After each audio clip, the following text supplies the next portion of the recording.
कैंची है कि कपड़ा लेने वाला जेब से बटुआ निकाल के नोट गिन रहा है और कपड़ा देने वाला 10 मीटर। अस्सलाम वालेकुम वरहमतुल्लाहि वबरकातुहू। उम्मीद है कि सब दोस्त खैरियत से होंगे। मौलाना तारिक जमील साहब की बयान का सुनना लाजमी समझो।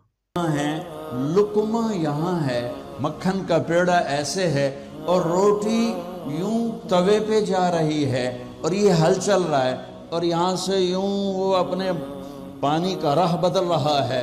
परिंदा यूं परवास के लिए पर उठाता है और सुकेड़ने से पहले, लुकमा मुंह में जाने से पहले, कस्सी जमीन पे पड़ने से पहले, हल जमीन का सीना चीरने से पहले, परिंदे के पर सुकेड़ने से पहले और कैंची कपड़े को काटने से पहले और नोट दुकानदार को पहुंचाने से पहले और दस्ते और शाही दरबार में तख्त पर ताज सजाने से पहले और दुल्हन को बिंदिया पहनाने से पहले और दुल्हा को सेहरा पहनाने से पहले और कुर्सी पर कुर्सी वाले के बैठने से पहले एक खौफनाक आवाज आएगी और लुकमा यूं चला जाएगा।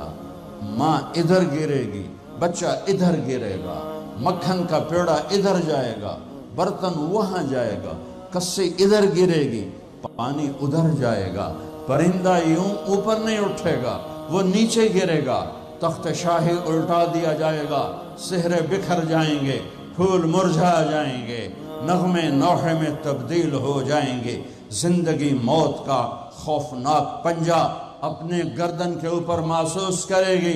आज परिंदों की मौत, इंसानों की मौत, जमींदार ने यूं मुट्ठी में बीज डाल के बखेरा और वो यहाँ आकर आगे जाने की बजाय पीछे चला गया और ढेर बन के नीचे गिर गया। नीचे गिर गया, आगे नहीं गया। खाद की मुट्ठी यूं चल रही थी कि वो यूं हो गई।